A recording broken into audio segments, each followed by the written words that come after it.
Good morning, good morning, good morning.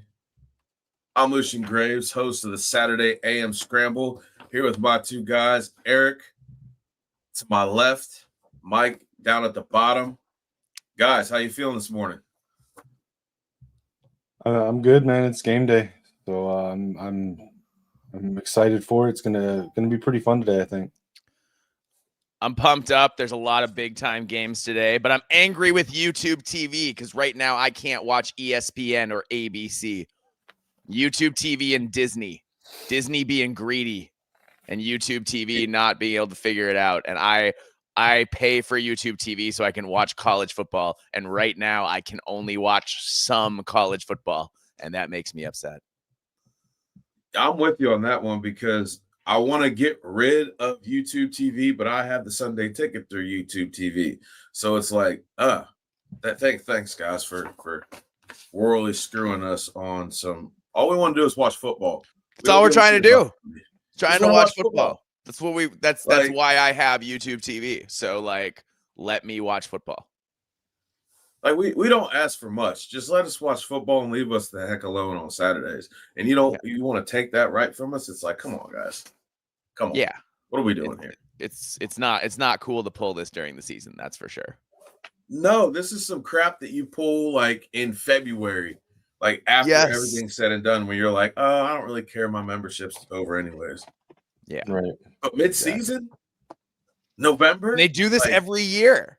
We go through this every year. And then it's like, am I going to miss football? And right now they haven't come to an agreement yet. So it looks like, there are going to be games I can't watch today at home, which is annoying. Like, I want a refund or something. This is absolutely, yeah. Wow. All right. So what do you got, E? No, I was going to say, I'm glad we do this show in the morning. Otherwise I might be doing this remote from like a Buffalo Wild Wings or something. Right. Yeah, that's that. Wow. Yeah.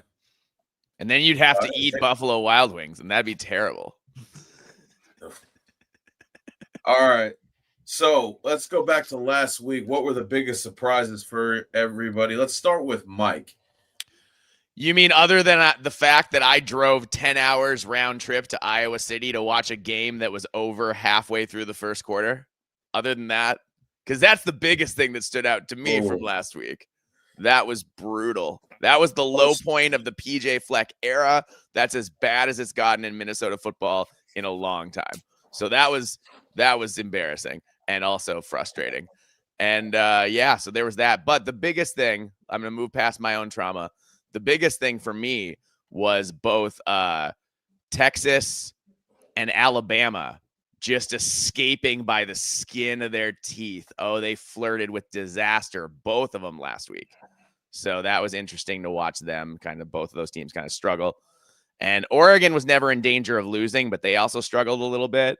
So it was interesting to see, some ranked teams that are highly touted have some real troubles, doing basic football things at this point in the season. Yeah, it's kind of what you just said was the biggest one for me. The Iowa game, like I was not expecting that.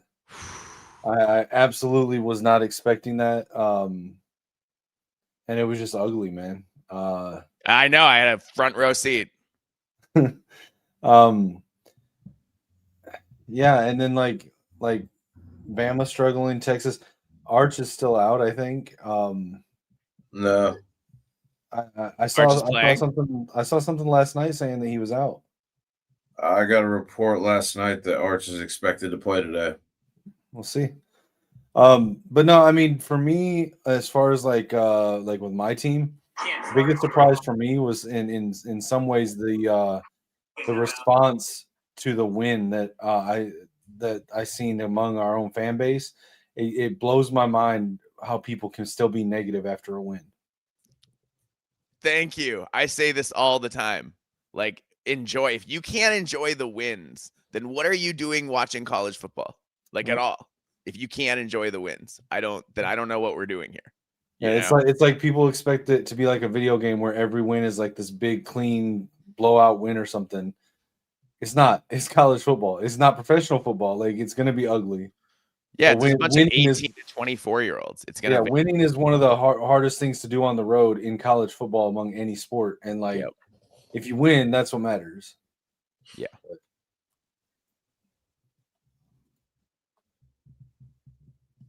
But yeah, that was probably my biggest surprise this past weekend was just, and it wasn't just my fan base, but I mean I see it, in all the chats I'm in, but it's just people not being able to celebrate wins for their team. I'm sure Lucian, I'm sure you seen a little bit of that this weekend too. No, everybody that knows anything that knows anything about football knew that Alabama was going to be in a scraper because we just come off playing 4 absolutely egregious football games, and South Carolina has just 3 freaks of athletes on the offensive side of the football that just don't make sense in most football schemes. And they tried to bring down the voodoo of Jadeveon Clowney and his entire class for the last time they beat us to pull some confidence, and they gave us everything we had. I expected some fatigue, but the end, we won the game. So, and like I said on my show, like no one's going to talk about how we won at the end of the season or anything about that. The important part is you won in the last week of October, and that's the most important part, especially at this point in the season, is just to get through the gauntlet. So it wasn't so. I would have to say the Iowa Minnesota game. I was with Mike in full confidence. I thought that was going to go a different way. There were some teams that definitely impressed me on the other side, but we will get into that with what we got going on today. So without further ado, let's jump right into it. First up, we got the top matchups of the week. Fellas, we have 10th ranked Miami Hurricanes rolling into the SMU, I think Red Stallions, I'm going to assume. I forget what they are. But spreads got Miami updated for 9.5 points, over at 50.5. Fellas, what do you got? If you're Rhett Lashley, you got a lot of money because you just signed a big contract extension. And you're feeling good.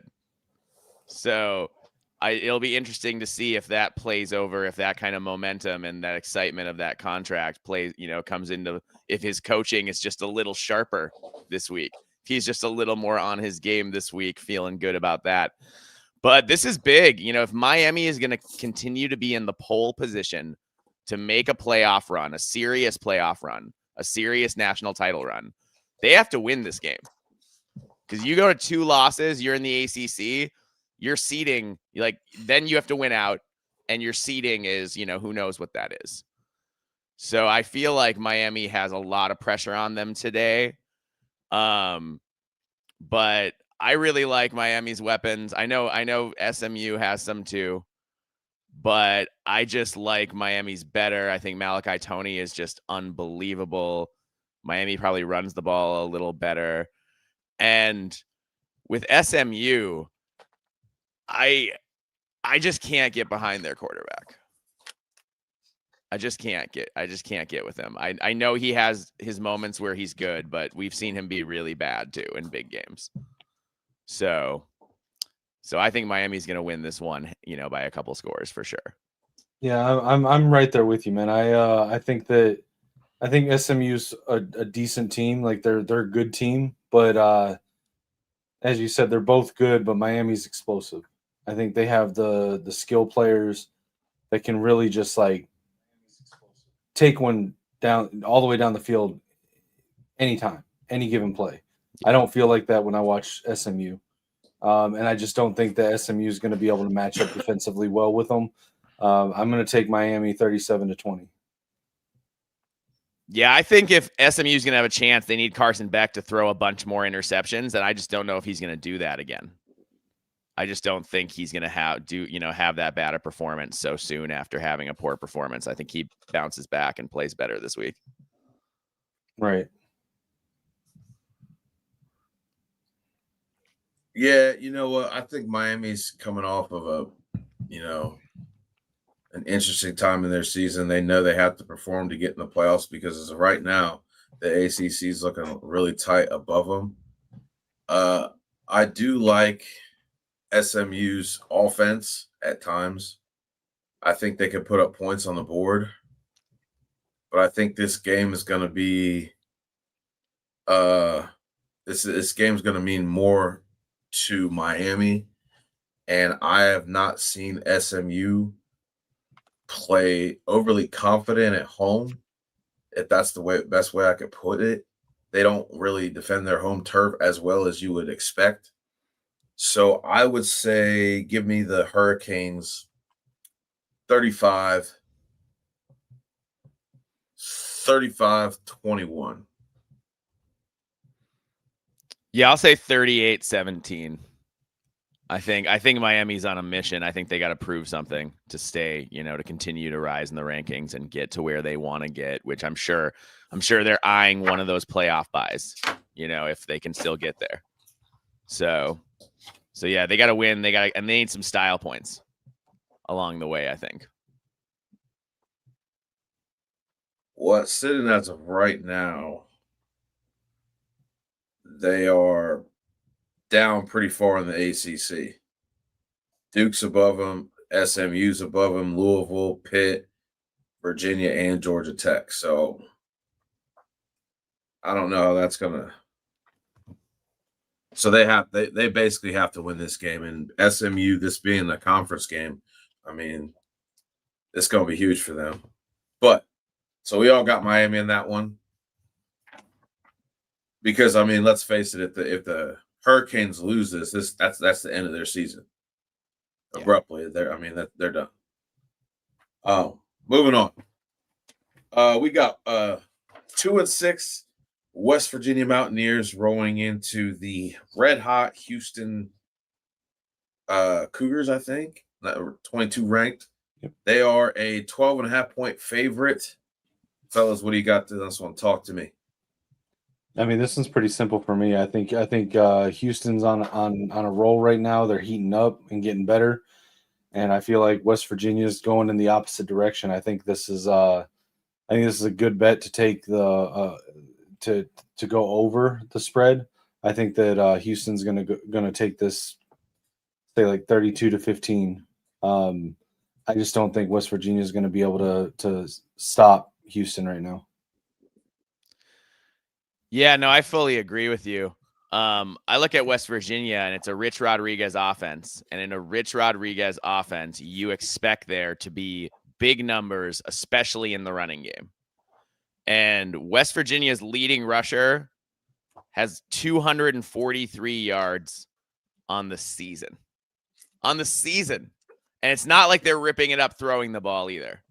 So they just are really limited offensively, whereas Houston's got it rolling, and you got to give and it just seems like they're kind of a tough out right now.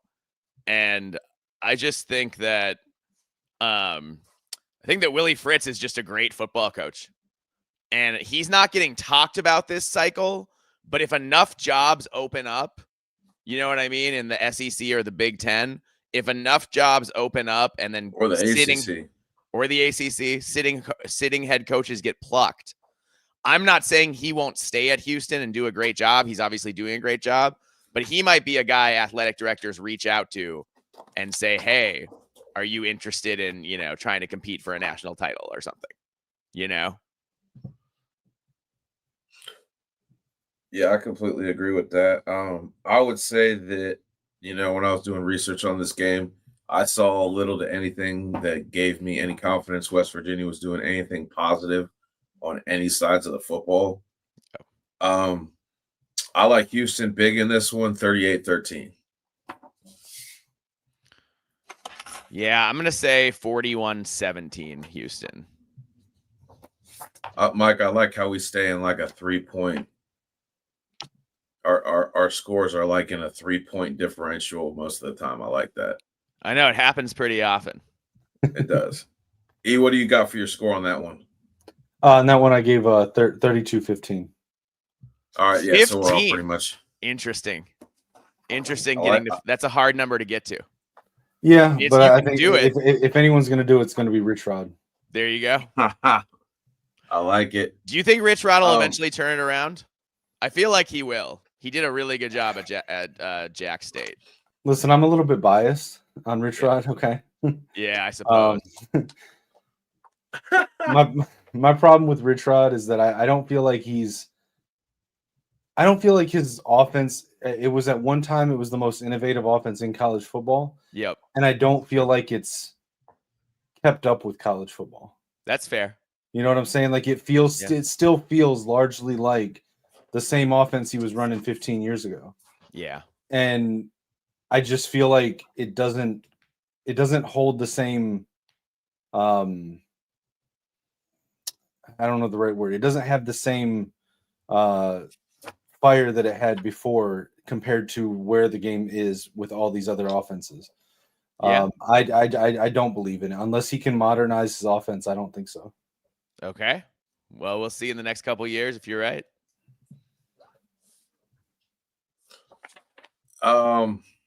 Hey, anything's possible. I got faith. I agree. He needs to modernize a lot of things in his scheme to be able to adjust with what defenses are doing to neutralize his ancient attack. But if he can do that, I have faith. But if he doesn't bring on some nuances to that offense, I don't think it's going to happen. But moving right along to the third matchup of the day, we got the 16th ranked Louisville Cardinals rolling into the interestingly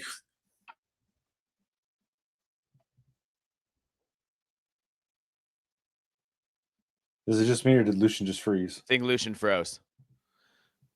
All right, well, I think he was going to go into the Louisville Virginia Tech game here. It's a 10.5 point spread in favor of Louisville. What do you got, Mike? Oh, Lucian's back. Oh, my bad. No, Sorry, I did a poor imitation there, Lucian. Oh, you're good. I was gonna say I don't know if it's broke yet, but there was rumors about Virginia Tech hiring a coach. I'm not sure if that's in stone. What have you guys heard on that before we get into this game? I mean, I've heard that they are making a strong move for James Franklin, and that supposedly he's interested, and that's what I'm hearing. But to me, if you're James Franklin, I think you can get a better job than Virginia Tech is right now. No disrespect, but I kind of agree with you. And literally the only two names I've really heard associated with it are this and Beamer. And Beamer's not leaving South Carolina. But his dad, I mean, yeah, but I don't know. It makes me wonder, like, because either one of those two names could be being used right now, sort of as like a stalking horse for the other one. Right. I just don't know who. I don't know which one they're actually trying to go after. Fair enough. Just wanted to see if either you guys had an inside scoop on that one. So let's get to the game. What do you guys got?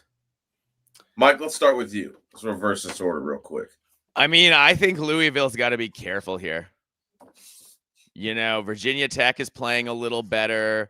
Louisville's coming off a stretch of, pretty high profile, intense games. I think they got to come out and do something early if they want to make sure to win this game. Because if they go down by a score or two, it could get really dicey. But I call him and they call him Big Game Brom for a reason. So, I do think that Louisville is going to struggle a little bit in this game. But, ultimately, when it comes to defensive third down percentage, they're a top 25 team. And I feel like that's going to be something that comes into play today because Virginia Tech is going to try to get in third and short and medium, grind you a little bit. So it's going to be big for that third down defense to come through to get them in those third and long so you can execute, get off the field. But yeah, I don't bet against Jeff Brom that often. He is a wizard. When he was at Purdue, he went 4-1 against Iowa with a fraction of the talent Iowa had. A fraction, and he beat them almost every year. And from my perspective, that's impressive because we have a lot of trouble beating Iowa. So I think Brom comes out. We saw last week. The only wrinkle Oh. is that worries me is Braum has been linked to some of these other jobs. Like I've heard him talked about for Penn State. He's pretty high on the betting odds for the next Penn State coach. Not first, but like third or fourth or something like that. So I wonder if there's a distraction there with his players and how is he handling that? Interesting. E, what do you got? Yeah, I mean, I'm not that far off from what Mike's saying. I think that I do think this is going to. I think they're going to come out and try to do something big early, but I think they're going to get stifled. I think it's going to be a very close, very tight game. It may even be Virginia Tech leading at half, but I think that Louisville's offense is a little bit more dynamic. So I think when it gets down to the late third quarter into the fourth quarter, I think we're going to see Louisville pull away and actually win by more than the point spread here. I would take them. I would take Louisville, probably saying 35-19. Yeah, so I'm a little bit more sound mind with E on this one. I think Louisville's playing really good football right now. I think playing tough games makes you a better football team. And I mean, like Mike said, it's big game from. And the way he's coaching, he's got these guys knowing what's on the line in the season at this point right now. So I got the Cardinals in a big way, 31-17. Nice. What did you give a score? Mike, did you give a score? I didn't. I'm gonna say that there are some points here. I'm gonna say like 31-24. I think Vatek plays well. I think they come out. I think they play well for them, but Louisville, ultimately is too much. And I just wonder, are we headed to a potential? I think about Louisville and like Georgia Tech. That could be an ACC title game. That's on the table if Miami falters here. So that's interesting to me too. Well, that even if Miami doesn't falter, they're going to need some help from some teams in front of them to lose because they already got 2 losses in the conference. Who already has 2 losses? Miami. Oh, right. I was thinking Louisville, but yeah. Oh, okay. All right. Moving right along, we have an SEC matchup. The Georgia Bulldogs are rolling into Gainesville. They're a 7.5-point favorite. Mike, talk to me. What do you got? I mean, I can't bet against Kirby Smart here. I can't. He's like, I think that, it's only 7.5 because, Georgia doesn't rush the passer well this year. Those dominant defensive lines that you associate with Kirby Smart, they kind of don't have that this year. So I do think this is a game. I think there's a reason the spread is as close as it is. And obviously, the Gators, maybe they get the my coach was fired bump, the UCLA bump, where you play better without the pressure of like your coach's job being on the line. You can just be free and ball because, who cares at this point? Like, just go out and do it. So I think this is a game, but I think Kirby gets it done here. I think the quarterback, Stockton, has, played pretty well, and gotten better over time. I just like Georgia's talent better for straight up. And I think that they're going to win, but I don't think it's going to be nuts. So I think it's like 27-17 Georgia. Yeah, I mean, I'm right there with you on that. I don't. First of all, real quick, this is going to be a stupid question because I haven't lived in the SEC country for a while, so I haven't really kept up with this. Is this game home and home now, or is it still the neutral site? No, they're in Gainesville. Okay. Then okay, yeah. So that I couldn't remember if that changed or when it changed. I'm sure it did. I just wasn't sure. I don't think that Florida's going to be able to pull out the win here. I think Georgia's just too stacked of a team, and Florida's just been too inconsistent. especially with the coach firing. I don't think it's an easy win for Georgia, but I do think it's a sure win. I was gonna say 27-17, but since Mike took that, I'm gonna give them both a field goal, and we'll go 30-20 for a 10-point win for Georgia. Right. So, I mean, this is really that gut wrench time of the season for Florida. Like, if they want to have any sort of hope of salvaging this season, they have to perform on a high level to climb this mountain. And this mountain is the Kirby Smart and the Georgia Bulldog defense. And I think that it's going to be Georgia is going to eventually win this just from the fact that their defense is going to eventually figure out how to neutralize everything Florida's got. It's going to be a messy game. If you know anything about the Gators and the Bulldogs, they hate each other. It's not a direct rivalry, but they definitely don't like each other, and there's bad blood. So I like Georgia in this one. I think it's going to be a little lower scoring than what you guys got. I got the Bulldogs 24, Gators 13. Sounds like a Big Ten score. Big Ten, old Big Ten West score for sure. Well, I'm going to count on the fact that the weather might have something to do with it. Yeah, it's going to be cold sure? in a lot of places today, so that'll be interesting to track too. Are we sure that it's home and home again? Because Marmar's in the chat saying it's a neutral site game. They said because he said it's played at Jacksonville Stadium. I know it used to be a neutral site game every year, but it's been a while since I really saw that.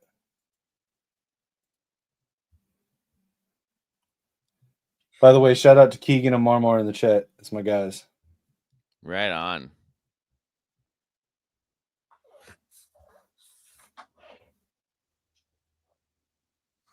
I mean, it's not a big deal. I was just curious because it changes my point spread a little bit if it's a neutral site, but same winner. Yeah, it'd be the same winner. I'd probably give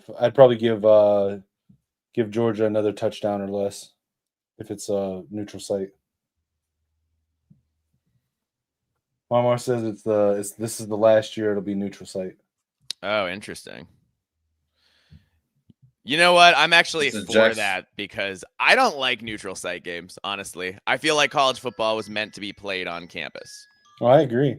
I'm an advocate for the playoffs should be all home games for the higher seeded team until the national championship. Yes. And the national championship should be the Rose Bowl every year.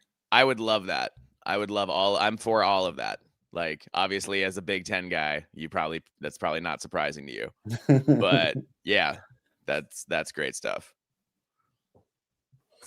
All right, moving on to the afternoon portion. You got Texas Tech, 13th ranked, playing Kansas State, 4-4. What do you guys got on this one?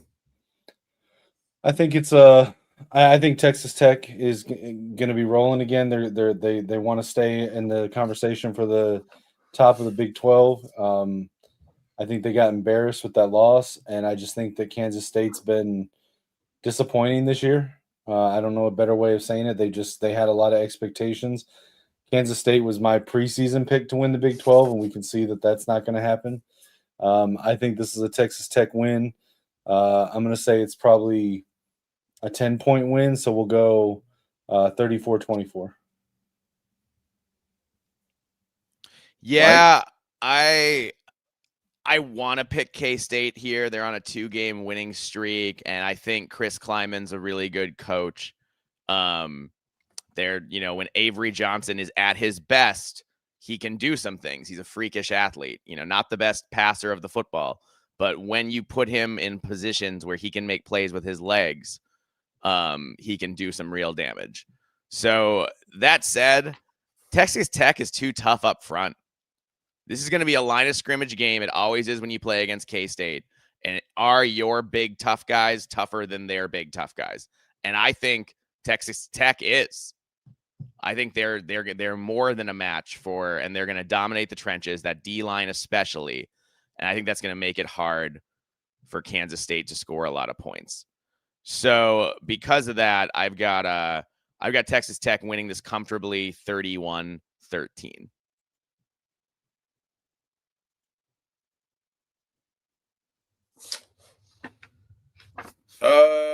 Let's see here. I mean, I think, like you guys said, I agree with pretty much everything you guys said. Texas Tech's gonna make it difficult for Kansas State to do pretty much anything. I have this a lot higher than what the spread does. So I have Texas Tech 31, Kansas State 13. Nice. Doubled it up there. Picked the same Yeah. score.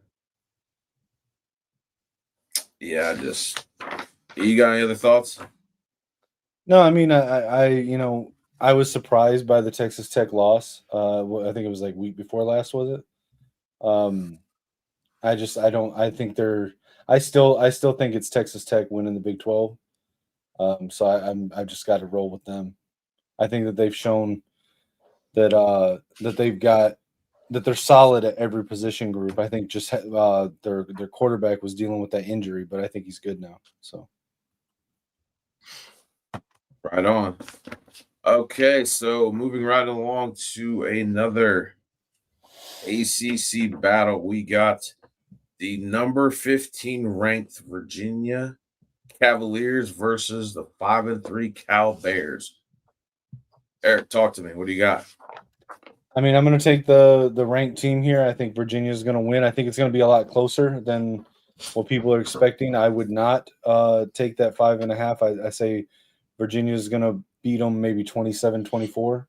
It's going to be a very close game, I think, the whole way.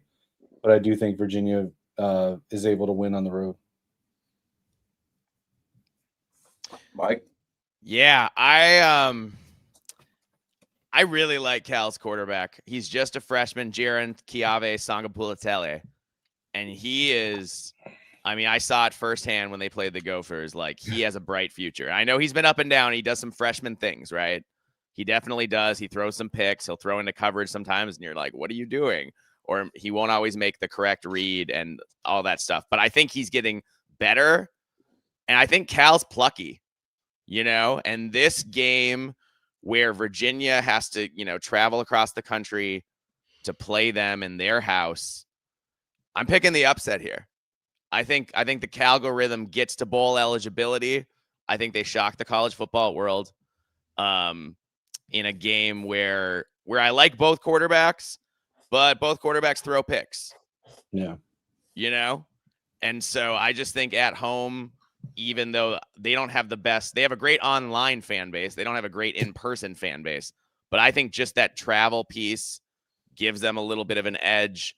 And Virginia has been playing with fire at times of late. So I think Cal pulls off the upset here. I think they catch Virginia a little flat, get out to a lead, and hold on and manage to hold on in a tight one. So I'm going to say Cal 24, Virginia 17. Cal's got that one receiver who's pretty electric. What's his name? I always forget his name every time I try to bring him up. DeJesus? No. Let me look. I don't know. I didn't mean to. I don't want to hold up the show. It's just I'm sitting here trying to remember his name, and I can't remember his name now. Grizel? No, I don't know. Let's keep going. I'll find it. I'll find the one I'm talking about. Yeah. I got Virginia's going to have to. They're going to have a fight on their hands. Cal's playing really good right now. They're at home. That's going to add a little bit of a deeper mountain to go up, especially, with the time difference. I don't think Virginia Tech travels well, as we've said, as a fan base. However, I think that they have enough in the tight games that they've played so far this season that they do find a way to win it. I have them not covering the spread, though.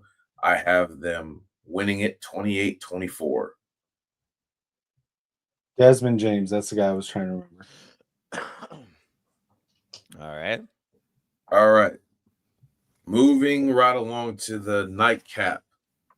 We have the 3-5 South Carolina Gamecocks rolling into the Ole Miss Rebels at the 7th ranked and 7-1. They're an 11.5-point favorite. What do you got? I'm going with Lane Kiffin's offense, man. I know it's strength against strength right now with the offense versus the defense here, but I think Lane Kiffin's the hot name that's in every coaching discussion, and I think this game is just going to help drive up the price for him. I think Ole Miss comes out of it. We'll say like 30-14. Yeah, I'm not questioning Ole Miss at this point. And I just think, they're a legit 5 deep with receiving options they like, including the tight end, right? And Trinidad Chambliss is just a fantastic athlete. I mean, what a find. Was he a D2 transfer? Yep. And he's now, starting quarterback for Ole Miss, and he's dynamic and he can run the ball. He's their second leading rusher. Behind Lacey, the back. And this is a Lane Kiffin. Like, Lane Kiffin, I think, is going to flex a little bit here. I think South Carolina is kind of limited in what they can do offensively. They're just not the most explosive team. And I think if Ole Miss gets out to a lead, here's what I always say. The week after an emotional loss where you should have had an upset is a dangerous week to be playing football. Just ask Penn State. Yeah, exactly. You can have a whole letdown and come out flat. And if you come out flat against Ole Miss, they're going to carve you up. So I think Lane flexes a little bit here. I've got Ole Miss 38, South Carolina 17. Hey, you mentioned Trinidad Chambliss there. I heard someone the other day say that he is what we expected John Mateer to be at Oklahoma. Ooh. And I started looking at both of those quarterbacks, and I was like, they're very similar, but I feel like Chambliss has better mechanics, better footwork, better throwing motion. Yeah, when Mateer throws, it's not always pretty. Right. So I at first I was just kind of like, okay, that's just a weird comparison, but the more I think about it, I'm like, man, is Chambliss what we were expecting from Mateer? Yeah, but if that's a deep pool we can jump into, because the argument can be made. It's a simple thing called coaching. I mean, they don't really have quarterback gurus at Oklahoma. Whereas Ben Arbuckle was supposed to be one, though, because he was. It's true, because he came with Mateer. That was part of the deal. You've got the guy who knows how to make put Mateer at his best, and it hasn't necessarily worked out that way all the time. Yeah, whereas Lane Kiffin, who has proven that he's can put quarterbacks that can play successfully in the SEC, I think maybe a little bit different level. But right, I like. I'm gonna go with Ole Miss big here. I'm a Lane Kiffin fan. A lot of people know that. I like Ole Miss here. 41-21. I think there's some fireworks in the beginning, but I think Lane's team runs away with it in the second half. What do you think? So, okay, if South Carolina is going to keep it close, do you think it's because of the defense, or you think it's because Lenore Sellers finally shows up? No, it'll be the defense. It'll be them trying to stop Dylan Stewart and that defensive line. Yeah, that'll be the first part. Once they get that protection figured out. Because Lenore Sellers, he can run, he's gonna run it on them, but their defense will be able to figure that out. Do you think that Sellers and Stewart both return next year, or if not, which one is more likely to return to South Carolina? But they'll both be back. Draft or transfer. Well, they're not eligible. Well, Dylan Stewart's still a sophomore. Right. No, what I'm saying Sellers could go to the draft. Either one could transfer, and I'm not convinced they get both of them back at next year. I don't think either of them leaves, because it's going to depend on what happens with quarterbacks around the country. But I don't really see either of them leaving. They're pretty cemented in what. Unless Beamer gets fired, then that'll be a different story. But they're both pretty loyal to Shane Beamer at this point. So No, I don't think. I don't think. So what you're saying? So what you're saying is if Beamer does go to Virginia Tech, then Dylan Stewart might follow. No, I think I think that he would probably consider transferring in that thing. Okay. All right. Moving on to the undefeated Georgia Tech Yellow Jackets versus the NC State Wolfpack. Georgia Tech is now a 4.5-point favorite. Mike, what do you got on this one? When I think about Georgia Tech, I think about that power running game. And, Haynes King, Hosley, Jamal Haynes, just tearing it up, just showing up, being tough. Haynes King is a tough guy quarterback. He's going to run. He's going to lower his shoulder at safeties and, linebackers if he has to. But he's also quietly having a really nice year throwing the ball too. He's completing over 72% of his passes, almost 1,500 yards, 8 yards per attempt, which isn't amazing, but it's respectable enough. 7 TDs, 1 pick, only been sacked 4 times. So they're playing efficient football. I know they played with fire a little bit in a couple games. That Wake game stands out as one where they had to win in overtime. They weren't really ready to play. But since then, that was also several weeks without a bye. Since then, they had a bye, and they, coming off of that, have been winning games comfortably by multiple scores. I like Georgia Tech a lot. I think this Ramblin' Wreck team is going to make the ACC title game. I think they are for real. Key is a fantastic coach. And I just question if NC State has the weapons to, I think they're good enough to, be tough and fight you a little bit up front and whatnot. But I just don't know if they have the weapons to get it done on the outside. And I think against Georgia Tech, as tough as they are and as physical as they are, if you're gonna get them a little bit, I think you need to throw the ball downfield. I think take some shots, loosen them up a bit, and hope you can score and get out to a lead. Because if Georgia Tech gets out to any kind of lead, they're just going to run the ball at you until you're tired of defending it. So yeah. I think Georgia Tech wins this, but I don't think it's overwhelming because NC State has been plucky. They're well coached always. So I think this is something like Georgia Tech 27, NC State 16. Yeah, I mean, I'm really high on Georgia Tech. I think they're the better team by far. But I also feel like NC State, this game feels like a trap game for Georgia Tech. And I think because of that, it's going to be very close. I'm going to say it's going to be we'll say 34-27. I think they're going to get punched in the mouth, and they're going to have to sort of get a small lead and then hold on tight to it.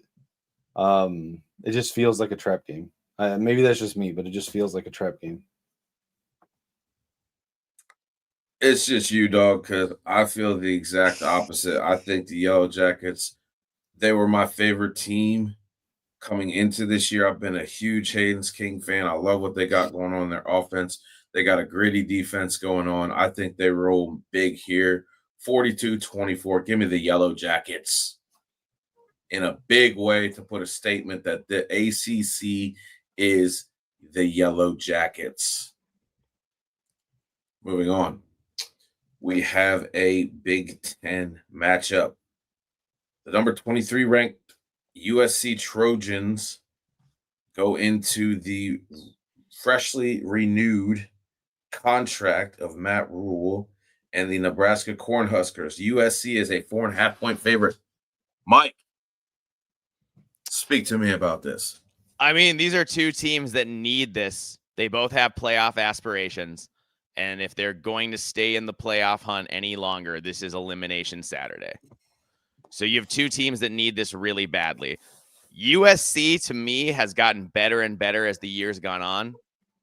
Obviously Jaden Mayava is playing at a, Heisman caliber level, but Mekhi Lemon is, when I pick the best wide receivers in the Big Ten, it's Jeremiah Smith for me, number one. And then I have kind of a tie with Mekhi Lemon and Denzel Boston of Washington and Elijah Surratt of Indiana. I think those guys are all very, extremely special players. USC with Lincoln Riley, the question for me is on the road in a hostile environment. Lincoln Riley is just 1-7 when he travels multiple time zones at at least 2 time zones for USC. So this shouldn't be a body clock game because it would still be at a reasonable time, Pacific time, to play football. So I don't think that's going to be the problem. Here's the thing. The problem with this is that I think it's a bad matchup for Nebraska because Nebraska's D-line is terrible. I mean, they're awful. And if you run right at them, they will break. If you go physically, Minnesota is having a down year offensive line-wise.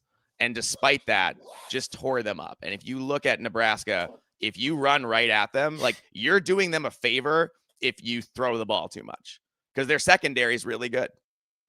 So if you want to get Nebraska and you really want to, make a point, and Lincoln Riley wants to get out over the hump and actually win road games where he has to travel a certain amount, you gotta win this game because this is a matchup where you should be able to run all over the Cornhuskers. And I don't think Dylan Raiola has his moments, but he's inconsistent. And I think their players on the outside are also inconsistent, the wide receivers for Nebraska. And the line of scrimmage play for the Cornhuskers is pretty average. Whereas I think, USC has some difference makers. So I know the spread is USC by 4.5. And I think that most of that comes down to being on the road and Lincoln Riley not having his guys ready to play on the road in a hostile environment always. But that said, I like USC's talent better. I like the way they're playing. I think they're trending in a better direction than Nebraska is overall. So I've got USC 35, Nebraska 20. Yeah, I mean, it's pretty close to what I've got. I think USC's, like you said, they've gotten better all season. They got embarrassed to Illinois, and then they just have improved by leaps and bounds since that week. I think on the flip side, I think Nebraska's a bad team. I think they were overhyped coming into the season. Like you said, their run defense is horrible. Look at what we did with Justice Haynes. I don't see Nebraska winning this at all. I don't think that the time zone thing is going to affect USC as much on this game. I think just pay attention to the injury report that SC puts out, and whatever running back is listed as not dressing, they're going to have a big game. And I think it'll be USC 34, and we'll go 21 for Nebraska. But I think even that is being a little bit generous for Nebraska. Yeah, I'm of the sound mind of thinking that SC is going to probably handle business and spoil Matt Rule's contract extension party. In fact, I think the Trojans might end up putting it on them a little bit. So give me the Trojans 38-13. Ooh. Man, if you're right, Lucian, and it's 38-13, I'm going to be listening to the Nebraska podcast that come out tomorrow because it's going to be really funny. Listening, aren't you going to call in to gloat? Oh, I mean, some of them do have call-in shows. I actually know a guy who runs a Husker call-in show, and I have called in before. Not to gloat, but I should call just to gloat. You should. Just laugh in the background. You don't even have to say anything. Just ask him how that Matt Rule extension feels after the game. Yeah, for sure. For sure. All right, moving right along to our top ranked matchups of Week 10. We have the number 9 Vanderbilt Commodores visiting the ever so lasting, exciting Texas Longhorns in Austin.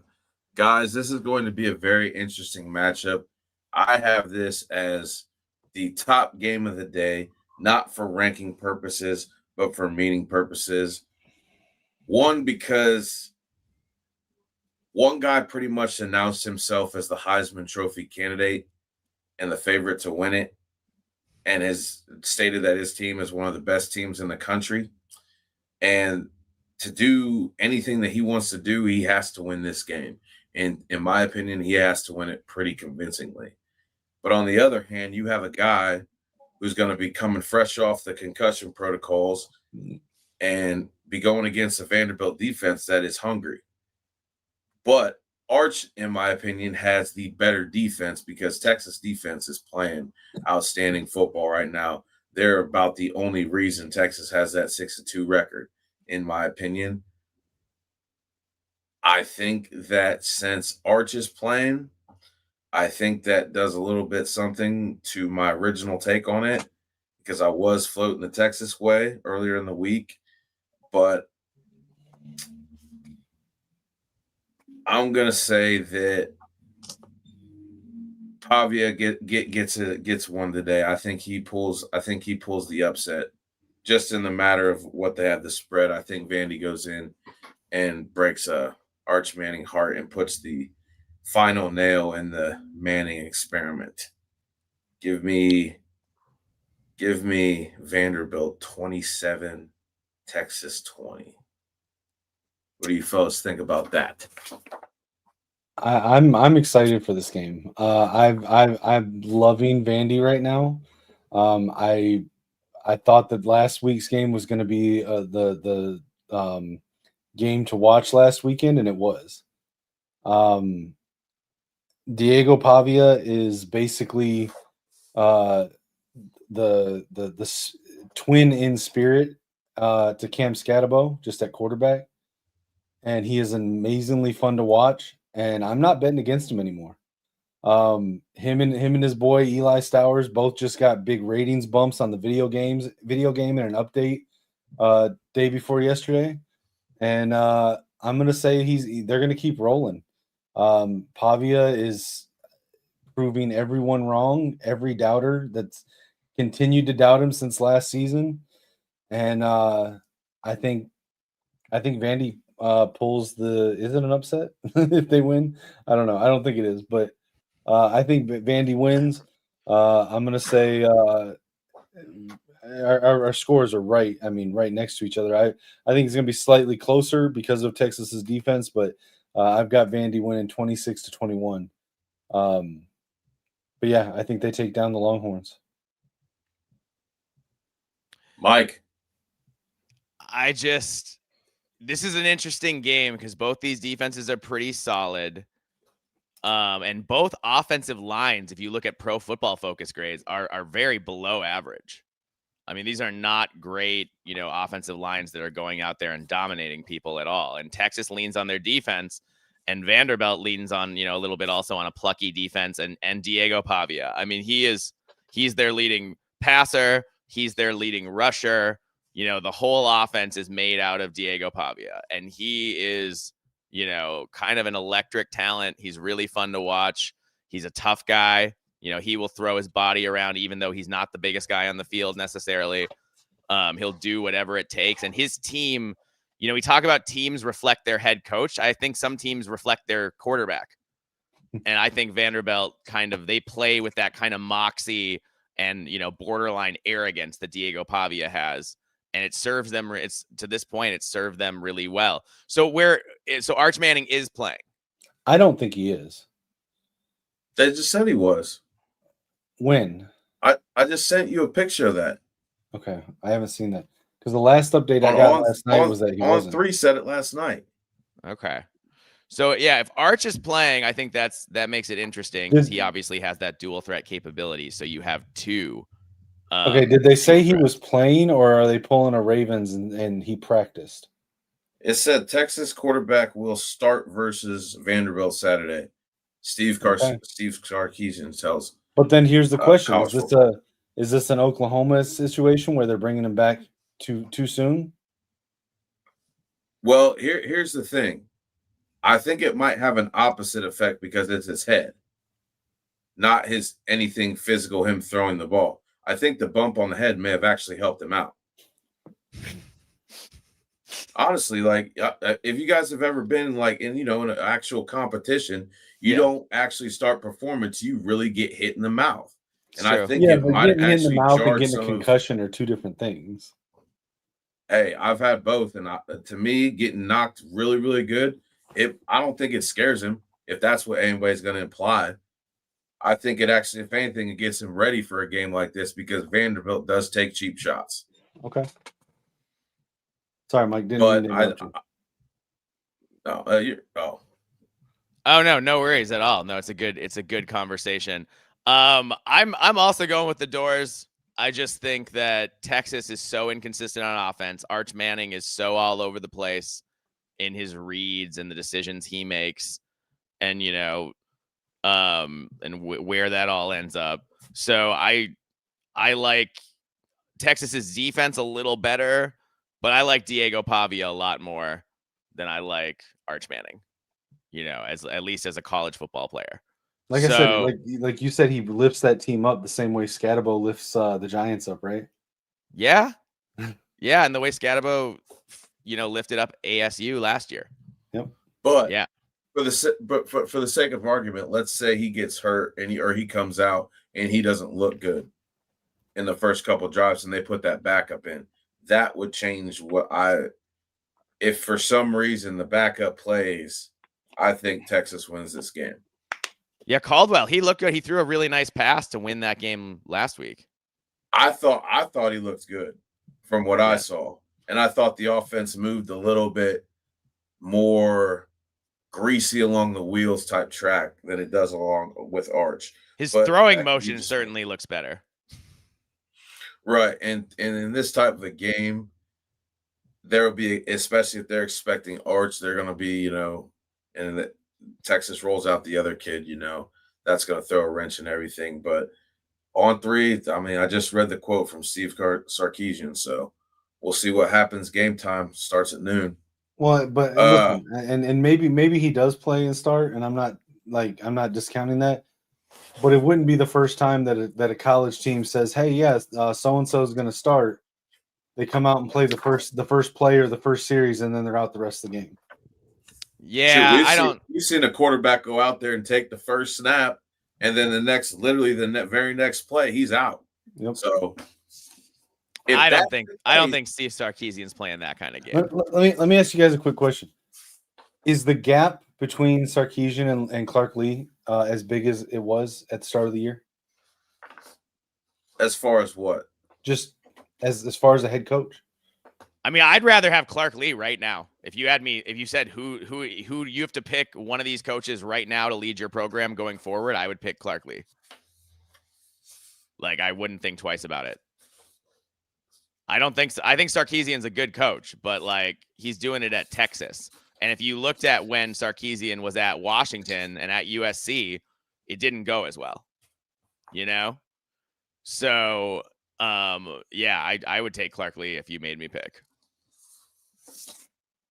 Yeah, it's just an interesting idea. Like, I would have picked Sarkisian as one of the top coaches prior to the season, and I don't think he's a bad coach by any means. No, he's a very. But I did not view Clark Lee as on the same level or even close to the level of Sarkisian prior to the season, and now I feel like that gap is very small, if there is a gap still. Yeah. Which is just an interesting question, though.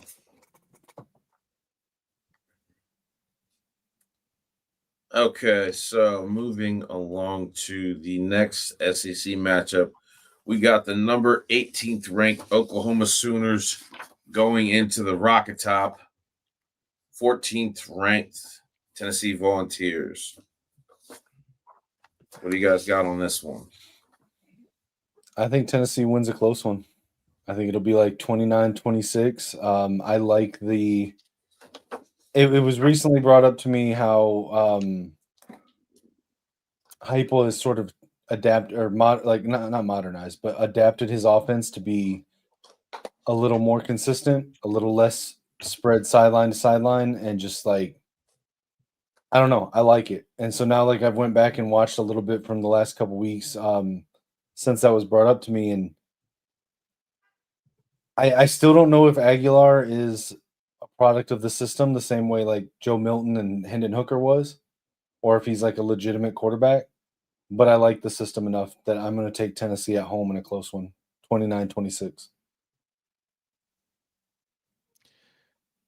Yeah, I'm with you here. I think Oklahoma's defense is really good, and I think they can show out and they can make life difficult for you. But I do think Joey Aguilar has done a good job in that offense. Tennessee always has explosive playmakers who can do a lot of things. Yeah. And I just don't. John Mateer is not playing as well as he was earlier in the year. But So- keep in mind, Tennessee's both of their top corners are out now. Okay, that should help John Mateer. But Yeah. I'm still taking the Vols. I think this is something like Tennessee 31, Oklahoma 24. I think Tennessee is able to pull it off. It is, it's a home game. And I think that's, that and the fact that Aguilar is just playing at such a high level in that offense and Mateer is doesn't look quite as comfortable is, I think, the difference for me. Yep. How big of an impact to the score do you think it is to have both McCoy and Hood out, the top two corners? McCoy's been out most of the season. Right. But I'm saying, like, how much does that impact? It doesn't. You don't think so? It doesn't. A lot of people in the SEC thought the younger ones were better than the older two ones anyways coming in. Interesting. And they've proven that in big games because McCoy hasn't been there. And their defensive backfield hasn't fallen off the way that people thought it would. Now, you have an Arsenal versus a gritty physical defense. You got a top gunslinger in Joey Aguilar. He's got 2,300 yards, 18 touchdowns. He does throw interceptions, which Oklahoma can capitalize on. But here's where the game turns. I think it's on the other side of the football. I think Tennessee's defensive line, their physicality with their linebackers and their pressure, because they are one of the top teams in sacks in this country, I think they're going to really highly affect John Mateer. And that atmosphere at night is going to be a nightmare for a quarterback that is not in rhythm. And the fact that he's been out of sync coming into this violent area, Heupel's going to have this team on a level because this is another have to win game for both squads if they want to make any sort of a playoff appearance. So I don't say this comfortably, and I don't say this in any way, shape, or form faithfully in them. I have the Volunteers winning this game comfortably. I think that Chris Brazel II, Braylon Staley, and Mike Matthews are highly impactful wide receivers down the field, and I think Oklahoma gets stretched down the field. They're not going to be able to go up and down the field, and I think they have a good enough running back stable to keep Oklahoma's defensive line honest. So I like Tennessee to win this one.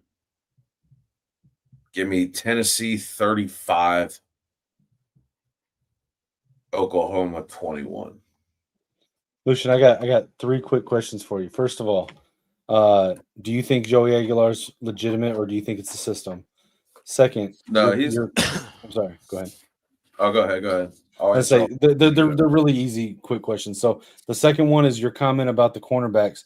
I've seen both McCoy and Hood talked about as potential borderline first round, second round draft picks. So do you think that's not true, or is that just how good their younger guys are? And third, is this the first time you've taken Tennessee this year?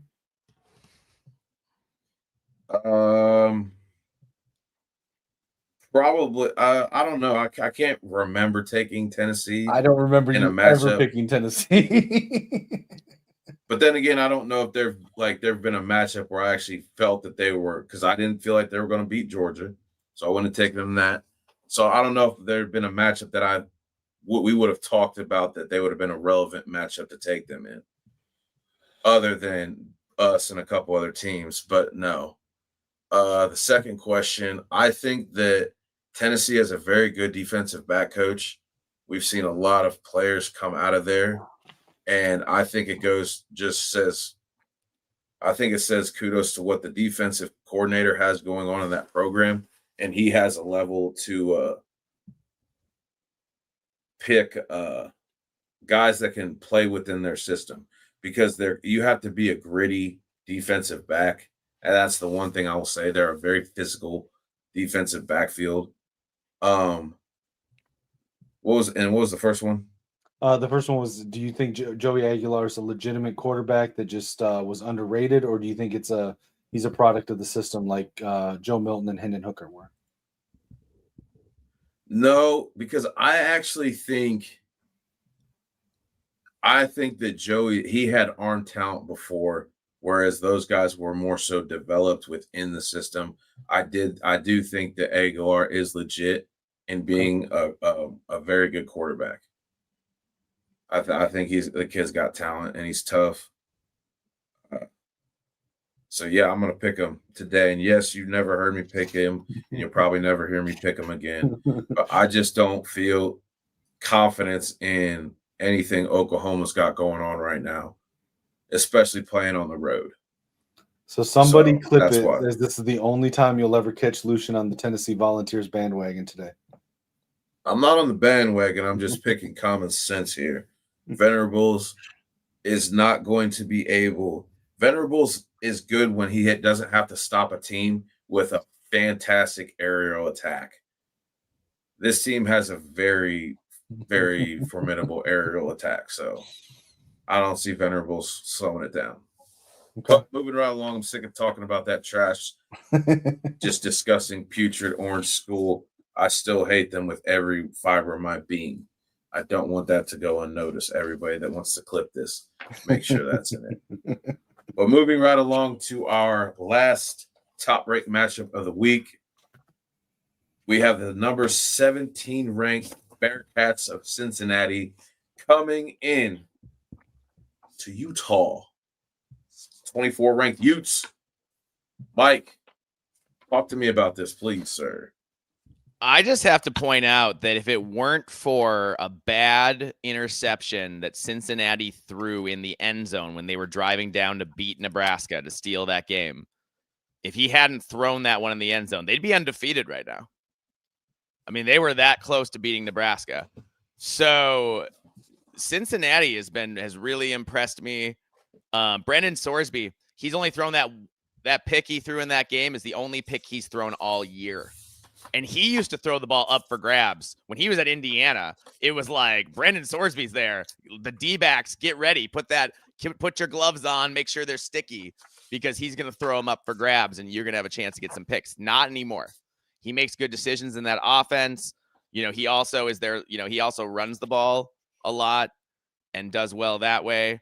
And they have, but Utah is better up front. They're better on the defensive line. They have, Dampier is not amazing, but he's serviceable. Wayshawn Parker, very good. And then defensive end, I think the difference in this game, John Daly. And his name is John Daly. 9.5 sacks on the year. 9.5. And I think that's the difference. I think Utah is able to pressure Sorsby. They're able to sack him, maybe force a turnover or two. And I think that's how Utah guts it out, covers the spread. So I think that this is a thing where it's Utah, I'll say 30, and Cincinnati 17. Yeah, I think Utah's better. I actually kind of like Dampier. I think he's pretty decent. It's at Utah. I think the elevation there is an underrated factor in some of these games. You talk to players, and playing at higher elevations, it does wear you out if you're not used to it. And Utah has a good rowdy fan base too. Yep. So I just think all of that combined, I think that this is a game that Utah is going to win. I would say probably like 30-23, a little bit closer than what you had it, but basically right along the same lines. Can we stop getting games starting at 10:30 at night? That's so late. I kind of like it though. I like having that late game on. I'm on my couch and I'm like trying to stay awake and like struggling to do it, watching football. And then you eventually give up sometime once you realize which team is going to win. You're like, okay, now I'm going to bed. Right. All right, Utah's a tough place to play. They got the 9th overall defense. Yes. Their offense is doing some really good things. It's going to be loud. It's going to be Saturday night. It's going to be an action-packed place to go. However, the Bearcats come in with a 13th overall offense, a very dangerous quarterback in Sorsby.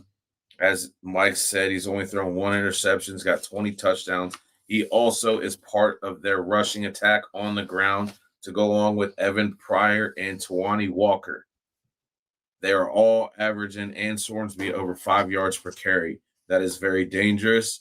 That is why one of the reasons I am picking the Bearcats in a midnight upset to stun everybody in Utah. And on this panel. And on this panel. And in the chat. Give me the Bearcats. All right. Give me the Bearcats. That And this is an extra stick in the gut to Luke Fickell. That would be if Cincinnati wins that game, that would really be a damper on the Kyle Whittingham farewell tour. Exactly. All right, moving into the blowouts I have picked for this week.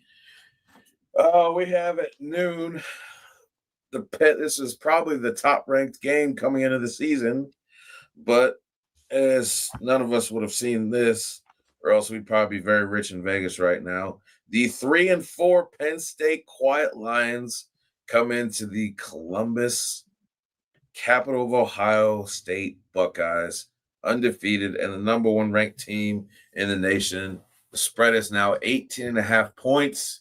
Fellas, talk to me. What do you got about these guys? I got that Fox is so pissed off that they wasted a high draft pick on getting this game, and now Penn State is 3-4, and it's a 3 touchdown spread almost. I think it started at it's 18.5 now, but I think it started at 20.5. Yeah, it was a 20.5 the first time I did the graphic. Yeah, when it opened. On so Monday morning. That shows you. I mean, look, this Ohio State, I've said it before, I'll say it again. This Ohio State defense is one of the greatest college football defenses I've seen ever in my life, full stop. I mean, they're unbelievable, and with Caleb Downs kind of directing the show from the safety spot.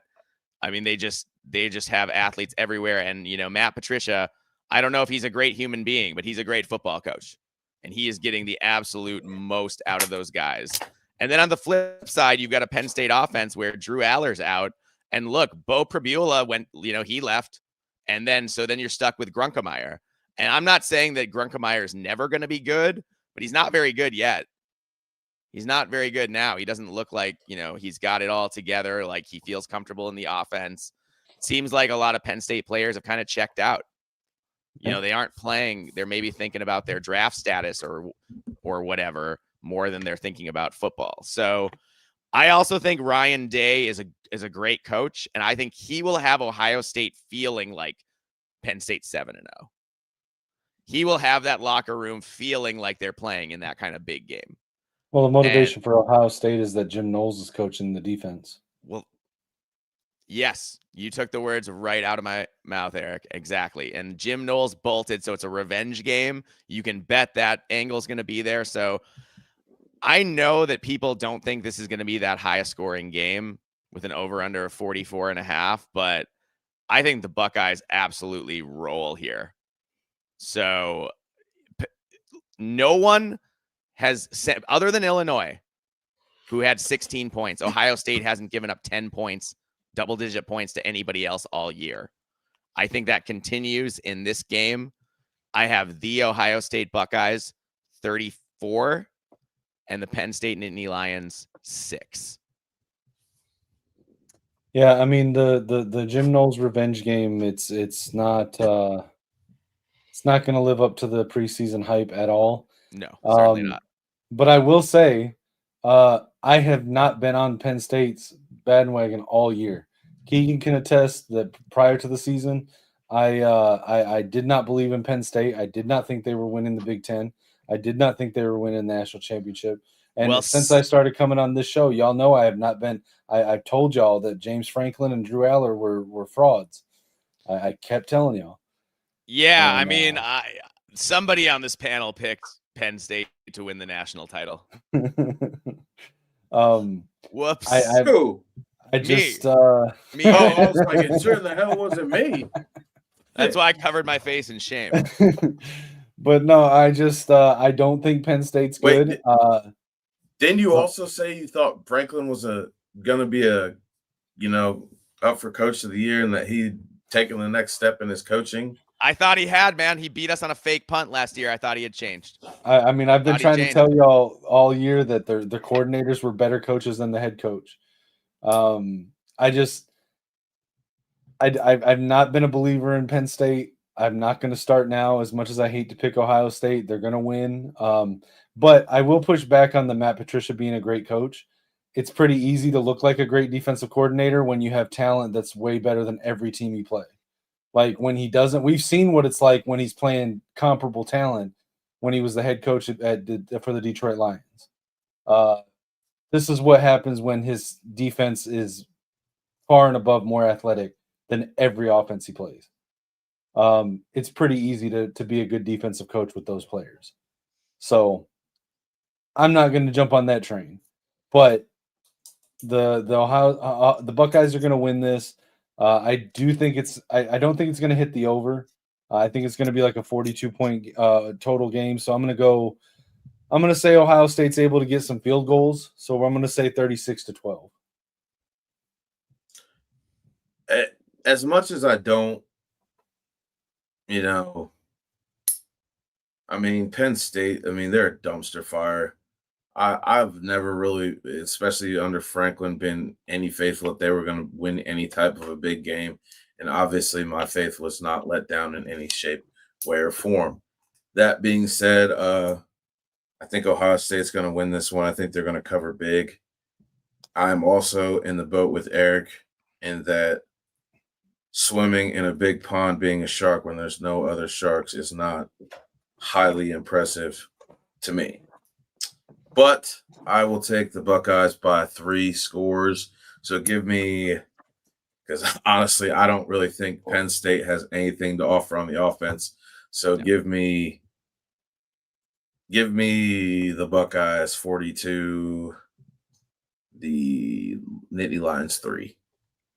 I think they might get a crack field goal off. But other than that, I mean, like you said, I don't even know who their quarterback is at this point. Ethan Grunkemeyer. I brought it up to you guys earlier in this year that Penn State picked the wrong quarterback between Aller and Pabula. I mean, they clearly did. They clearly picked the wrong guy. Well, both of them are out for the season right now, so that's true. They can talk to each other. But Pabula was playing better. Yeah. Oh, absolutely. Way better. He was in a way better situation. That goes without saying, brothers. All right. Skipping the Indiana game or? Oh, no. I mean, we can if we're pressed for time. No, we're not. I didn't know if you meant to do that. No. Next is the afternoon. Indiana, the second-ranked team in the country, versus 4-3 Maryland. Indiana is a 21.5-point favorite. What do you got, E? Yeah, I mean, this is pretty simple. I think it's going to be Indiana. I think they're going to keep rolling. I think that Maryland has punched above their weight class this year with their quarterback. I really like him, but I don't think they're going to be able to beat the top teams. And it's undeniable right now that Indiana is one of the top teams in the Big Ten. So I think it's a pretty easy win. I'm going to go Indiana 38-13. Yeah, first Maryland. They've got some nice receivers. They always do, and Knotts and Farouk and the main guy who I always want to forget his name. It is Knotts, Shalik Knotts. And Malik Washington for a freshman quarterback is the real deal. Second best freshman quarterback in the country. Yes, he's really impressive. I think he's got a great career in front of him. That said, Maryland is doing what Maryland does every year. They looked great in September, went 4-0, crushed Wisconsin, and then as soon as they get into the heart of conference play, they fall off. And yes, they've had close losses, but they lose every one. It's 3 close losses in a row in conference. So now they're, to put them at 4-3. This one's not going to be close. Elijah Surratt is the best receiver in the Big Ten, not named Jeremiah Smith. And Omar Cooper is pretty good too. With Hemby and Black, they have a great 1-2 punch, and they're just better up front, and they have playmakers on defense. Like Mikhail Kamara and the D line, Aiden Fisher at linebacker, D'Angelo Pons at corner. Those guys are all, I think, well, I'm not sure. Aiden Fisher might be banged up, but the rest, those other 2 guys, are going to make plays. They're going to make it hard for Malik Washington. They're going to put pressure on him. Indiana is they're a juggernaut, and they score 40 points a game. I know that the total for this game is 50.5, but Indiana scores 40 points every game. And Fernando Mendoza is rightfully one of the top contenders for the Heisman, and will probably should be a top 10 pick in next year's NFL draft. So I got to take the Hoosiers. They're rolling. I just think that they're on a collision course with Ohio State potentially in that Big Ten title game, unless Michigan can get Ohio State once again. But I think if not, they're on that collision course, and that'll be a really interesting Big Ten title game. And I'm telling you, gentlemen, if Indiana makes the Big Ten title game, that Big Ten title game's in Indianapolis. The crowd will be a lot of Indiana fans. Be a lot of Indiana fans in that crowd if they make the Big Ten title game. So yeah, they're gonna roll. I'm saying Indiana 42, Maryland. I'm gonna say Maryland scores some points. I think they will, but not like a lot. So 42-13.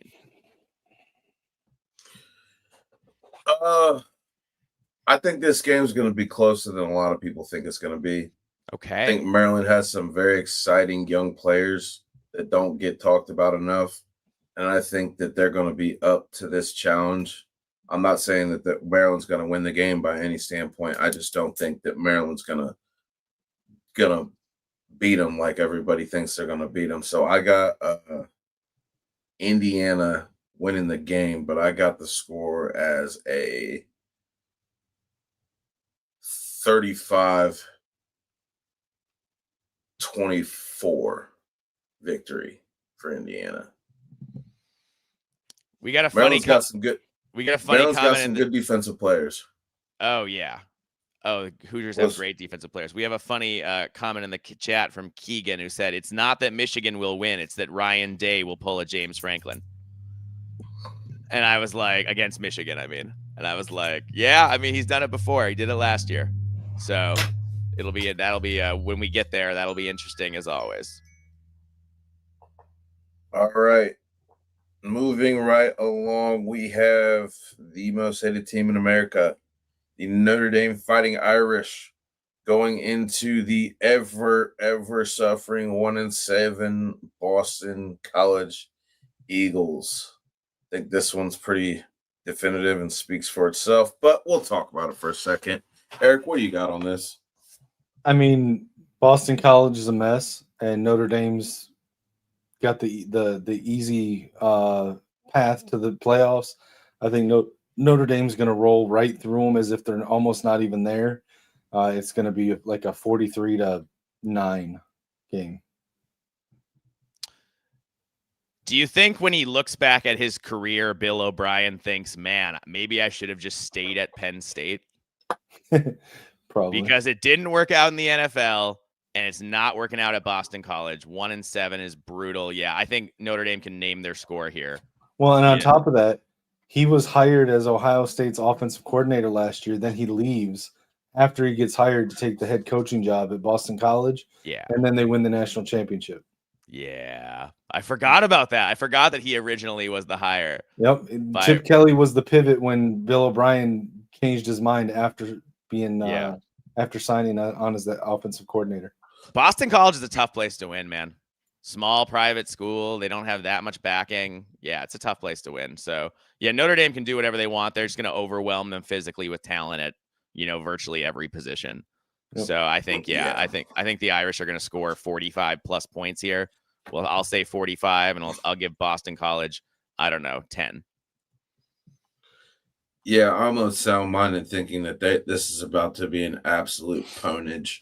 So give me the because Notre Dame has to put up points. So you mean Notre Dame 47, the Golden or whatever the Boston Eagles are. Give me 6 because they're not going to score a touchdown. They're going to get some field goals. I have no faith in Bill O'Brien whatsoever. But moving right along to the matchup of the 2-6 Purdue Boilermakers versus the 21 ranked Michigan Wolverines. The spread is at 21.5 points. E, you have the floor. Yeah, I mean, I think this is pretty self-explanatory. Michigan's going to dominate this game. I don't hate Purdue, but I've said before, I think I've said it on this show, that I think the best part of Barry Odom's offense left to go to Sacramento State when he took this job, and he made a mistake not bringing him with him with that go-go offense. And I just don't think Purdue's offense really has any teeth. I know their running back is decent. I forget his name offhand. Maccabee's a nice player, yeah. Yeah, I think he's pretty good, but I just don't think that the team is going to be able to match up against us. I do expect Justice Haynes to not play. He had the rib injury at USC. I've heard conflicting reports, but there's some kind of foot injury. So you'll probably see him get a lot of rest over the next couple of weeks, trying to get him back fully healthy for Ohio State. So we're going to see a lot of Jordan Marshall, and that's not a bad thing. He's a bit of a different type of back, but I don't know if you guys have been watching the Michigan games. I love watching Jordan Marshall run, just like he did against Lucian's Crimson Tide last year in the ReliaQuest Bowl. He never goes down on the first hit, rarely on the second hit, sometimes not even the third hit, and he always gets those extra yards after contact. I love watching Jordan Marshall run. I think you're going to see get more time from Jasper Parker and maybe even Bryson Kuzdal behind Jordan Marshall. Unfortunately, my guy Micah Kapana is not quite back from his hand injury. Hopefully that'll be soon, but I know he's on track to return this season. This would have been a great game for him to get some time. I think you're going to see a big game from Bryce Underwood and from Andrew Marsh, and I'm really hoping that one of the other receivers aside from Marsh and McCulley takes the opportunity to step up. Keegan, wait, what jab? Yeah, and like defense, I think Houseman and Rolder are both out, so I think we're going to see, of course, we're going to see Barham. I think we're going to see Troy Bowles, the son of Todd Bowles, who transferred to Michigan this last offseason. You're going to see him get some play at linebacker today. Is Cole Sullivan out? I think Keegan, is Cole Sullivan out today? I think he's out too. So I think you'll see Troy Bowles get a lot of play. You'll see Jaden Hood on defense. Shut up, Keegan. I refuse to believe Samaj Morgan's going to start, even though I know he will. Our defensive backfield, I think, is going to be all right. I'm concerned why they haven't been playing Rod Moore. I wonder if there's not been something going on with a flare up from his leg injury. I don't know. Hopefully, last week was just precautionary, but yeah. So, and a plea to the Michigan coaches: stop throwing to Samaj Morgan. Seriously, he leads the team, if not the country, in drops. Stop throwing to him. Yeah, there are other guys. Throw other guys the ball. Absolutely. I've been saying for weeks, we need to live in 12 personnel. We need to play. When we played Zach Marshall and Deacon Tonielli, who were our number 3 and number 4 tight ends a couple weeks ago, they were phenomenal. They were so much better in the passing game than Samaj Morgan. So we should be out there with McCulley, Marsh, and then pick your combination of our 4 tight ends. I don't care. They're all better than Samaj Morgan. When we do run a third wide receiver, rotate the other receivers in. Listen, I don't mean to hate on the kid. Samaj Morgan's a good kid, and he's, when he has the ball, he has some skills to make people miss, and he's quick. Yeah. But it doesn't matter how good you are with the ball in your hand. It doesn't matter how good you are at running routes. If you can't catch the ball, none of that matters. And he can't catch the ball. So just stop. Just stop it. But I'm going to take Michigan, of course. I'm kind of coming down a little bit on the score because I think they're going to take the next few weeks to sort of rest players a little bit. So I think maybe like 31-13. But I think we're going to get a big day from Bryce Underwood and Andrew Marsh. Both true freshmen. Yeah, I mean, Purdue is plucky. They play hard. Ryan Brown is a good dual threat quarterback who can do some things. Maccabee is, a very good Big Ten running back. Feels like he's been there forever. I know he's just a senior, but, it feels like he's been there for 10 years. He's been there for 3 coaching regimes. And here's the thing. They're not talented on defense, but they're really good at cheating. And if you watch a Purdue game, they will hold the receiver every play. Every play, they will clutch and grab with the receivers and absolutely dare the the officials to call it. So the problem with that strategy is that Michigan doesn't necessarily need to throw the ball to rip it up. Michigan can line up, run right at you, and make your life miserable. So I think the Wolverines roll here. I've got Michigan 34, Purdue 3. Yeah, I don't really think this is going to be much of a game. I don't really think Purdue's going to have a lot for them. I got the Wolverines winning this one in a big way, 35-3. And listen, just watch how Jordan Marshall plays. Like, how can you, as a football fan, how can you not love watching him just run through 2, 3, 4 tacklers every run? It is so much fun to watch. Yeah, he's great. For sure. I mean, he doesn't have that he hasn't had that big like home run ability. I think he had one with Michigan State, but aside from that, so he's different from Justice Haynes, but it's just so much fun watching him run. Yeah, dude, it reminds me a little bit of like my man Mo Ibrahim, who wasn't the fastest dude, but he was really quick and he could bowl you over. Just no problem. All right, our final game on the docket for tonight is a Big Ten battle. The 3-5 Michigan State Spartans roll into the 5-3 Golden Gophers, Minnesota. Mike, you have the floor. So the bad news for Minnesota is that Darius Taylor probably isn't playing. Damn. And he's our best player, full stop, on offense. So that hurts. That hurts offensively.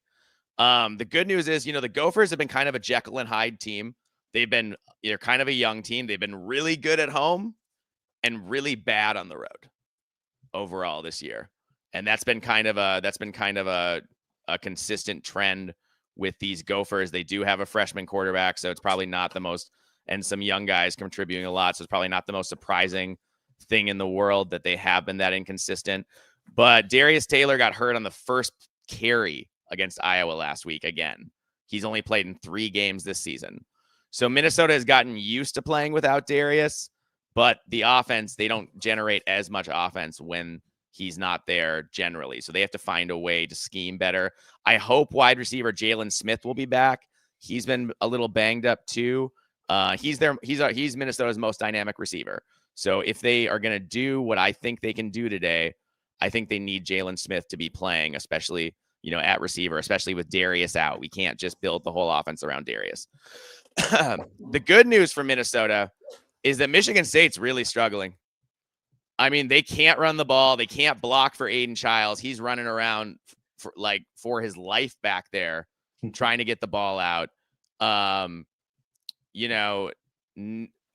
Nick Marsh is a good receiver, so he's got a good option there. So they can get some stuff going that way. But you kind of know they're going to throw the ball because they're so one-dimensional. And then the defense, Michigan State's defense has really struggled. I mean, they are, at this point, 0-5 in the 0-5 in the Big Ten. Haven't won a Big Ten game yet.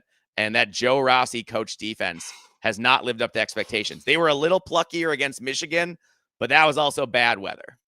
And it was the biggest game of the year. That's their national championship every year. Right. So And that's the you thing. saw how fired up Rossi was and getting those players up for that game. Yes. And so I feel like there's a little emotional letdown after, not performing the way you hoped against your rival. For Minnesota, it comes down to the defense. I think Minnesota's defense of the two offenses and the two defenses in this game, I think the Minnesota defense is the best of those four units. I think the Gophers are playing pretty well, playing very well in the secondary overall. And I know against Iowa went sideways, but Iowa still only had 274 yards in that game. It just felt like they had a million because they won by so much. But they scored on like defense and special teams. That's how they got a big lead. So it wasn't a thing where Iowa was running the ball all over on the Gophers or anything after the first couple drives. So I think the Gophers win here. I think it's a must win for PJ Fleck. The fan base is, upset with, the season. 5-3 is not where the Gophers expected to be at this point in the year. I think a lot of people were hoping for 7-1 or 6-2 at this point. So I just think this is a game, this is a classic game where usually PJ gets the guys to circle the wagons. It's a home game coming off a rivalry loss. I think we see Minnesota really come out and punch Michigan State in the mouth today. So I am going to have the Golden Gophers 27, the Michigan State Spartans 17. I am of a sound mind and thinking completely. I think the Minnesota secondary is going to pose absolute nightmares to that Michigan State quarterback who has struggled and, in my opinion, digressed from where he was last season. Oh, absolutely. I like the Gophers in this one to win by at least 10. So I like the Gophers. The Gophers 28, Sparty 13. I take that. So I mean, listen, Michigan State, Childs is not good. He's not good. No. I think that they're going to be down because of the letdown, like you said, following the Michigan game. I also think that it's kind of, I think everyone can feel and understand and knows that Jonathan Smith is getting fired after this weekend, unless he comes out and blows Minnesota out. I don't think he saves his job, and I think everyone knows it. The only reason he didn't get fired after last weekend was that their bye week is next week. And so they were just trying to get through this week. But I think he's a dead man walking as far as being a head coach. And, I mean, Nick Marsh is good, but he's their only target. You know that they're going to throw to him. Yeah. I mean, Jair Hill basically shut him down last week. And we didn't even really have to double cover him that often. Yeah. Their passing defense is horrid. Yes. And we didn't even have to pass on them to beat them like we did. We ran on them. Yep. So Darius Taylor out hurts. I think it would be like a little bit of a close game, like 26-19. But then I think our boy Coy Parrish is gonna have a pick six at some point in this game. And so I'm actually gonna say it's gonna be we'll say I'm going to go 31-17. And that's with a defensive score. I'm going to say it's from Coy Parrish, but it could come from anywhere. Yeah. Coy's due. He hasn't had one this year yet, so he's due. I think he's going to pick Childs off, and I think there's a decent chance he's able to take it back for a touchdown. Yeah, a lot of Big Ten quarterbacks won't throw at Coy at all, but I feel like Childs will throw the ball. I feel like Childs locks onto his first read and will throw the ball out there, no matter what, no matter who's there. Well, 70% of his passes, where they're going. Yeah. So it's true. All right, fellas, that brings us to the end of the show. Do you got any final thoughts for this weekend, Eric? I mean, my final thoughts are that Jordan Marshall and Justice Haynes at the beginning of the season, in the offseason, I was saying that I thought Michigan had the best running back room in the Big Ten, and I was told every way from Sunday that I was stupid for saying that over Penn State. You were right. I mean, Justice Haynes, Jordan Marshall, Yeah. the guys behind him, Jasper Parker, Micah Kapana. We got Savion Hyder coming in next season. So running backs, man, it's football. Mike? I mean, I need the Gophers to come out and play better at home today. I'm going to be watching intently that USC Nebraska game tonight. Because I do think that whoever wins that game still has a real shot at, it will be in the playoff conversation at least for a few more weeks. Wait, watching or hate watching? Oh man, I mean, I hope they both lose. But if I have to pick, I'll be cheering for USC because I can't ever pick Nebraska to win ever. So I'm going to be watching that one closely. The winner is still in the playoff hunt. The loser has a lot of questions to answer to what's going to be a really angry fan base. So I'm looking at fan bases. The Minnesota fan base is also frustrated, so we need a win there to take some of the heat off. So I'm going to see if some of these coaches who are under a little heat right now are they going to crash and burn, or are they going to get a win and turn it around? So I'm looking at that with other games too, but those are the ones that jump to mind right off the bat. For me, it's the ever evolving door of who's getting fired this weekend in college football. Any predictions? Okay. Over, under, again, 2 coaches this weekend. What do we think, boys? I'm going with absolutely. I mean, they fired Brian Kelly, and he was a winning coach. So, yeah. As far as I'm concerned, anybody's on the docket that's not in the top 25 right now, right? Hey, yeah. To bring this up, I brought this up on a call with Keegan, one of his friends who's a Tennessee fan. Heupel's record is only 3 wins difference than Brian Kelly's over the same time span. There's a difference between Rocket Top and Louisiana, though. Right. No, but it's just an interesting contrast that one was on the hot seat and one, I don't think his seat's even lukewarm, but it's literally a 3-game difference. But it doesn't have to do with football. It has to do with a larger that he wasn't involving the Louisiana culture into the football program that helped instill the program that is the Louisiana State University football team.